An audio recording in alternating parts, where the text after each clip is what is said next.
ময়দার মধ্যে আমি দিয়ে দিয়েছি সামান্য চিনি, নুন আর সাদা তেল দিয়ে আমি এটাকে বেশ করে ভালো করে একদম মিশিয়ে নিয়েছি এর সঙ্গে। তারপরে দিয়ে দিয়েছি টক দই। টক দই দিয়ে আমি ময়দাটাকে মেখে নিলাম একটু গরম জল দিয়ে।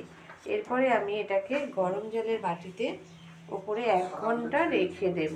পরোটার সঙ্গে আমি সাদা আলু চচ্চড়ি করবো, তাই সরু সরু করে আলুগুলোকে কুটে নিয়েছি আর দিয়ে দিয়েছি পাকা 2টো লঙ্কা। এবার এখানে দিয়ে দিয়েছি তেল, 5 ফোড়ন, শুকনো লঙ্কা আর হিং ফোড়ন। আর কোনো কিছু দেবো না, শুধু দেবো একটু নুন, আলুটা একটু ভাজা ভাজা করে জল ঢেলে দেবো। একটা সিটি পড়ার আগেই আমি এটাকে নিভিয়ে দেবো। ও মাখা ময়দাটা অনেকটা ফুলে উঠেছে। এবার আমি এটাকে লেচি করে নেবো। দেখো পরোটাটা আমি সেঁকে নিয়েছিলাম প্রথমে, এবার আমি ছাঁকা তেলে ভেজে নিচ্ছি। ভেজে আমি এরম করে একটু লাল লাল ভালোবাসে আমার ছেলে, তাই একটু লাল লাল করে আমি পরোটাটা ভেজে নিচ্ছি।